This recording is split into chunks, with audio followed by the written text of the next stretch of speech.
Será que você acha que no século XXI é difícil ser mulher? Acredite, na Idade Média tudo era muito pior. Parte da história da humanidade pode ser contada através das lutas das mulheres por seus direitos e um maior reconhecimento de sua importância social. Hoje em dia, as mulheres gozam dos mesmos privilégios que os homens nas sociedades ocidentais. Direito ao voto, liberdade sexual e reprodutiva e salários iguais são algumas das muitas conquistas conseguidas pelas mulheres através de anos e séculos de luta. No entanto, nem sempre foi assim no passado. O valor inegável das mulheres dentro da sociedade começou a ser reconhecido recentemente. Há alguns séculos, durante a Idade Média, nascer mulher era qualquer coisa menos um privilégio devido à falta de direitos e à constante discriminação que as mulheres sofreram nessa época. Com a queda do Império Romano no ano 476 d.C., começou o período histórico conhecido como Idade Média, que se estendeu até o século XV. Muito se escreveu e disse sobre essa época, mas quase todas as representações artísticas ou literárias que sobreviveram até os dias de hoje exaltam as figuras masculinas como heróis lendários e grandes governantes, enquanto as mulheres são caracterizadas como princesas frágeis, que precisam ser salvas pelo nobre cavaleiro, ou como bruxas e feiticeiras que prejudicam os inocentes. Durante os pouco mais de 1000 anos que durou esse período, o papel e os direitos das mulheres foram mudando de acordo com sua origem social e com os fatores políticos e religiosos influentes em cada momento.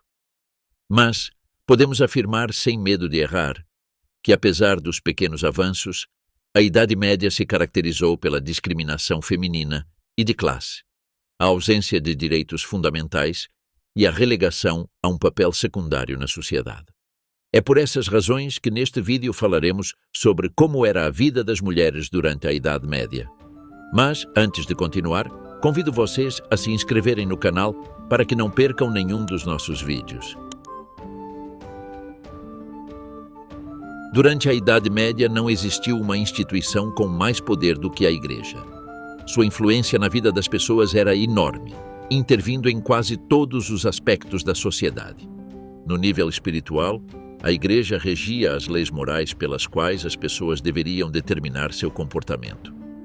Exortavam aquelas chamadas boas ações, enquanto eram capazes de advertir e até punir fisicamente os considerados pecadores, que não eram outros senão aqueles que desobedeciam seus ensinamentos. No nível econômico, poucas famílias nobres podiam rivalizar com a Igreja, pois esta obtinha grandes riquezas através dos dízimos, ofertas e vendas de indulgências, que não eram outra coisa senão a venda de perdões para os pecados. Com um músculo econômico enorme, a Igreja era capaz de influenciar a política, tomando partido nos conflitos e guerras de acordo com seus interesses. Além disso, desde o século VIII, o Papa contou com o exército pontifício, através do qual consolidou o poder militar da Igreja. Graças a todos esses fatores, a Igreja medieval era responsável por fornecer a visão geral da vida e do papel que cada indivíduo deveria desempenhar nela. Algo parecido com os influencers do Instagram atualmente. Durante a Idade Média, a Igreja exerceu uma profunda influência nos direitos das mulheres e na visão que a sociedade tinha delas. O cristianismo demonizou as mulheres através da história de Eva, que teria provocado a queda em desgraça da humanidade ao desobedecer a Deus no Jardim do Éden. Mas, ao mesmo tempo, foram elevadas graças à figura da Virgem Maria, cujo filho, Jesus Cristo, teria redimido essa queda. Isso provocou duas visões sobre a mulher. Por um lado, eram vistas como figuras tentadoras e más, capazes de fazer cair os homens no pecado, afastando-os dos caminhos de Deus. E, ao mesmo tempo, exigia-se delas um comportamento de bondade, nobreza e submissão como o atribuído à Virgem Maria. Essa dualidade não permitia espaço para uma visão racional da mulher como indivíduo. Por isso, em diferentes períodos prevaleceu um critério ou outro. Nas primeiras etapas da Idade Média, a sociedade insistiu no caráter tentador das mulheres, enquanto que, a partir do século XII, com o aumento da popularidade do culto a Maria e o surgimento de conceitos como o amor cortês e a galanteria, insistiu-se muito mais nos atributos nobres das mulheres. Ainda assim, a Igreja continuou atacando-as por não refletirem a perfeição da Virgem. Vamos, que os homens exigiam que fossem santas como a Virgem, mas eles não eram como Cristo. Enfim, a hipocrisia. Por sua vez, a aristocracia cuidava para que cada pessoa permanecesse no lugar que devia ocupar na sociedade. Isso era conseguido pelo sistema feudal que organizava as pessoas em 3 classes sociais: nobreza, clero e servos. Obviamente, os direitos da mulher e suas oportunidades de crescimento pessoal ficavam delimitados pela classe social a que pertenciam, embora isso último não tenha mudado muito até hoje. Em uma sociedade dividida em 3 classes sociais, as mulheres que pertenciam à classe dos servos eram as mais afetadas pela discriminação. No sistema feudal da Idade Média, as mulheres camponesas viviam uma vida dura e marcada por dificuldades. Seu trabalho era basicamente o cuidado do lar e a criação dos filhos. Mas isso não era uma tarefa simples. Não era como hoje que você vai ao supermercado e compra a roupa dos seus filhos e a comida com baixo teor de gordura e sem glúten. Não. Também não havia máquinas de lavar, maquiagens ou manicures. Tudo era trabalho duro e esforço. De uma mulher esperava-se não só que soubesse cozinhar, mas também que cuidasse de outras responsabilidades como vestir sua família. Sim, como você ouviu. As mulheres eram responsáveis por confeccionar a roupa de seus filhos e maridos. E como faziam isso? O processo era tudo menos simples. Começava com tosquiar as ovelhas e preparar a lã até transformá-la em fios, que depois se tornariam pedaços de tecido. Depois de todo esse processo, que era bastante longo, deviam cortar e costurar as peças de roupa. Acredite, resumi bastante o procedimento. Além disso, as mulheres deviam ajudar seus maridos nas tarefas agrícolas e na produção de alimentos. Também transportavam água e recolhiam lenha. E não era raro encontrar mulheres padeiras ou artesãs que trabalhavam nos negócios de seus pais ou maridos. Aquela história de que as mulheres não trabalhavam antigamente é mentira. Elas trabalharam em todas as épocas. Outra coisa é que nem sempre foram pagas. Do mesmo modo, ser mãe era algo chave na vida das mulheres medievais, em uma sociedade em que a esterilidade era considerada uma maldição divina. As mulheres da Idade Média engravidavam constantemente e davam à luz muitas vezes durante toda a vida. O difícil não era ter um filho, mas mantê-lo vivo. Não era incomum que os bebês morressem ao nascer ou durante o primeiro ano de vida. Depois, durante seus primeiros 5 anos de existência, muitos adoeciam e morriam. Isso acontecia porque o movimento anti-vacinas na Idade Média era muito forte e proibia a vacinação de recém-nascidos. Por outro lado, não é segredo que as mulheres não podiam escolher com quem passariam o resto da vida. Contudo, ao contrário do que se pensa, na Idade Média não eram os pais que escolhiam o futuro marido das filhas, mas o próprio senhor feudal. E é que, embora os camponeses e servos não fossem escravos, também não possuíam plena liberdade. Seus direitos ficavam submetidos à autoridade do senhor feudal, que controlava as terras onde viviam, e era ele quem decidia quem se casava, quando se casava e até com quem se casava. Quando as meninas alcançavam a idade apta para o casamento, que atualmente seria a adolescência, o senhor feudal decidia e buscava um marido conforme seus próprios interesses. Quase sempre era outro servo seu, para evitar a imigração da mão de obra para o território de outro senhor. O certo é que o senhor feudal deveria proteger todos os seus servos em teoria, mas na prática, as mulheres estavam desprotegidas, sofrendo abusos constantemente. Isso incluía maus tratos físicos e sexuais por familiares e outros homens como camponeses, cavaleiros e nobres. Além disso, em períodos de guerra, as mulheres eram abusadas durante as capturas das cidades. Por exemplo, não foi até o século XI que a Igreja decretou que o abuso sexual era um crime contra a mulher. Até então, considerava-se que o afetado por tal ato era o pai ou o marido da abusada. Sem dúvida alguma, era muito difícil para uma mulher camponesa ascender na escala social. Por isso, as que demonstravam devoção religiosa preferiam iniciar uma vida dedicada à igreja e ingressavam nos conventos. As mulheres camponesas que fugiam dos maus tratos, buscavam melhor educação ou simplesmente tinham vocação religiosa, ingressavam nos conventos para se tornarem freiras. No entanto, Poucas vezes as mulheres de classe social tão baixa eram aceitas. Por isso, sua função principal dentro das instalações era trabalhar como serventes e ajudantes. Se essas mulheres não tinham o apoio de um nobre ou de um clérigo, tinham muita dificuldade para se tornar freiras. Às vezes, a igreja recolhia meninas pobres desde pequenas e as criava no convento, porque assim era mais fácil ensiná-las a ser serventes. No entanto, as camponesas não eram as únicas mulheres que entravam nos conventos buscando se tornar freiras. Algumas viúvas e mulheres idosas também decidiam passar o resto dos seus dias refugiadas dentro dos muros dos conventos. Geralmente, eram mulheres que haviam perdido o marido e os filhos. Buscavam proteção ou viver em uma espécie de retiro espiritual, e quase sempre conseguiam acesso depois de terem doado seus bens e terras à igreja ou depois de terem fundado diretamente um convento elas mesmas.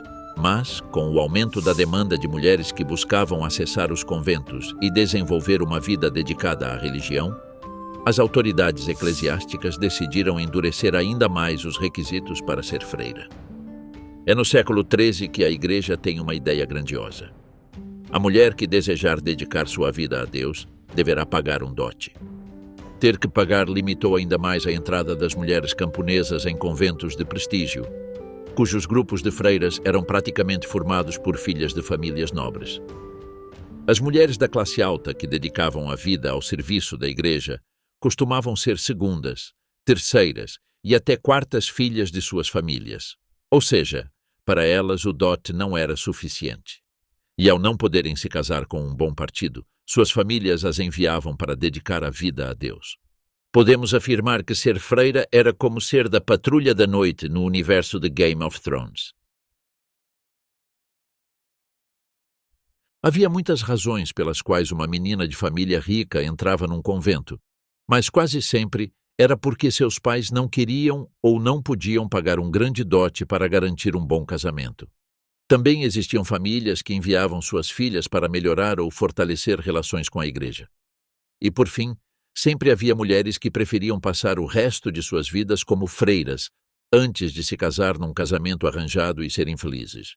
No entanto, também existiram mulheres de grande fé e vocação religiosa que decidiram dar esse passo em suas vidas por vontade própria. Com o passar do tempo, algumas dessas mulheres podiam chegar a ocupar cargos como o de abadesas e ter sob seu controle terras, rendas e outras mulheres. A verdade é que não foram poucas as mulheres dedicadas à religião que causaram impacto durante a Idade Média. Um exemplo disso seria Hildegarda de Bingen, uma freira alemã que, durante o século XII, destacou-se em vários campos como mística, filosofia e medicina, além de ser escritora e musicista. A Hildegarda atribui-se a autoria de vários textos sobre medicina, teologia e natureza. Todo seu trabalho fez com que alcançasse grande prestígio, tornando-se uma das mulheres mais importantes de seu tempo. Ainda assim, as mulheres que entravam nos conventos com a esperança de obter uma educação costumavam ficar decepcionadas, pois muitas autoridades religiosas concordavam que não era necessário ter freiras que soubessem ler e escrever. E agora é que você me pergunta: e como elas aprendiam as orações e demais textos religiosos? E a resposta é: não sei. Brincadeira. Repetiam tudo várias vezes até aprender de cor. Embora em muitos conventos, sim, se ensinasse a ler e escrever e se oferecesse uma educação de alta qualidade. Mas a vida dentro dos conventos era rígida. A maioria dessas instituições seguia a regra de São Bento, organizando o dia em torno da oração, do trabalho e do estudo. A jornada geralmente começava entre 2 e 4 da manhã para a primeira oração do dia. Depois, havia orações ao nascer do sol, depois a cada 3 horas, até o entardecer, e uma última à noite, antes do silêncio. Quando não oravam a Deus, as freiras dedicavam-se a trabalhos manuais como agricultura, costura, encadernação e culinária. Também faziam leituras espirituais de livros religiosos, escreviam manuscritos e ensinavam, caso o convento tivesse escola anexa. Enfim, ali ninguém se entediava. Frequentes jejuns eram realizados. E abster-se da carne tornava os conventos um lugar ideal para veganos, mas péssimo para anêmicos. O cotidiano girava em torno da relação espiritual com Deus, por isso o silêncio era muito valorizado, especialmente nas horas de trabalho e durante as refeições compostas de pão, legumes, frutas e verduras. Mas, embora as mulheres nos conventos tivessem possibilidade de escrever, criar e até liderar, deveriam obedecer estritamente o regulamento interno da instituição.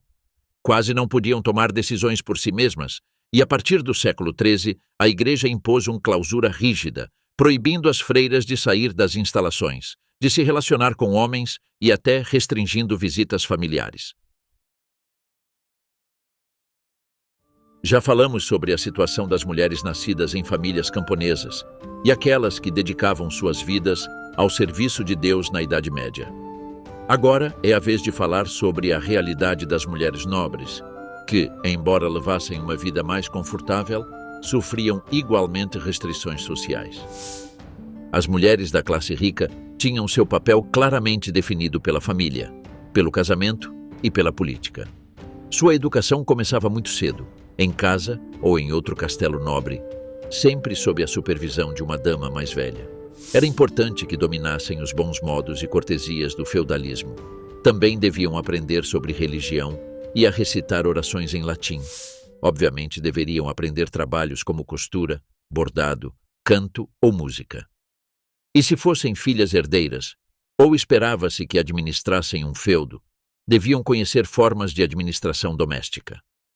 Poucas dessas meninas sabiam ler ou escrever bem, embora, se suas famílias permitissem, algumas pudessem receber uma educação mais avançada. No entanto, para as filhas não havia nada mais importante na vida do que o casamento.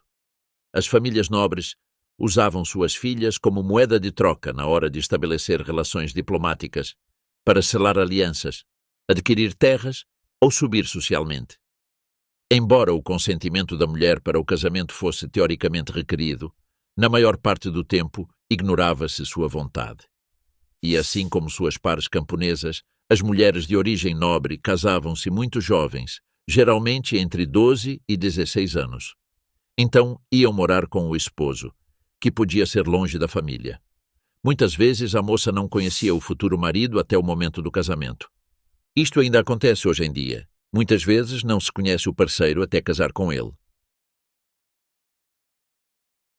Depois de consumar o casamento com o senhor feudal, a mulher assumia seu papel como senhora do castelo ou feudo.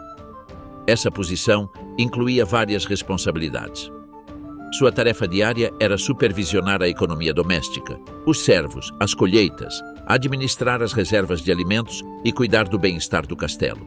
Outras vezes deveria liderar e administrar as terras na ausência do marido. Se o senhor estivesse fora por alguma razão, era a mulher quem cuidava da arrecadação de impostos, atendia os servos e exercia a justiça local. Essas funções também poderiam ser assumidas por ela como regente, caso o marido morresse e o herdeiro fosse menor de idade. Embora as mulheres não pudessem reinar, algumas tiveram grande influência política na Idade Média, como Brunegilda, rainha da Austrásia. Leonor da Aquitânia, que foi rainha da França e depois da Inglaterra, participou das cruzadas e governou extensos territórios. E também a rainha Isabel I de Castela, mais conhecida como a Católica. Muitas dessas mulheres nobres tornaram-se mecenas de artistas e trovadores, ou apoiaram financeiramente projetos importantes. Um exemplo é a rainha Isabel a Católica, que apoiou Cristóvão Colombo na busca pelas Índias Ocidentais, o que levou ao descobrimento da América. Mas, como qualquer outro assunto na Idade Média, o papel da mulher na sociedade não foi estático. Com o passar dos séculos, as mulheres foram conquistando maiores oportunidades. Apesar da visão oficial de que as mulheres eram cidadãs de segunda categoria, registros históricos como documentos legais e arquivos de guildas mostram que durante a maior parte da Idade Média, as mulheres ganhavam a vida nos mesmos ofícios que os homens. Também eram muito valorizadas como artistas, artesãs e comerciantes. Muitas foram cervejeiras, garçonetes, padeiras, artesãs ou tecelãs. E com o crescimento do comércio, que provocou o surgimento da classe média, os direitos das mulheres aumentaram. As mulheres da nova burguesia podiam trabalhar com seus maridos e pais em determinados ofícios e, frequentemente, quando os homens morriam, elas assumiam os negócios. Contudo, não sendo consideradas entidades legais, geralmente recebiam menos do que um homem, o que gerava problemas. Para as lojas, era mais lucrativo contratar mulheres do que homens, e à medida que essa prática crescia, os homens sentiram-se ameaçados pela perda de empregos e tomaram represálias, restringindo a entrada e participação feminina nas guildas. Mas as mulheres sempre souberam enfrentar as dificuldades que a sociedade lhes impôs e seguir adiante. Assumiram negócios e, quando foram impedidas de participar das guildas, fundaram as suas próprias. A Igreja as reconheceu pouco a pouco como indivíduos de valor. Não houve desafio grande demais que não soubessem superar e sustentaram terras, cidades e reinos quando necessário. Enfim, vida longa às mulheres.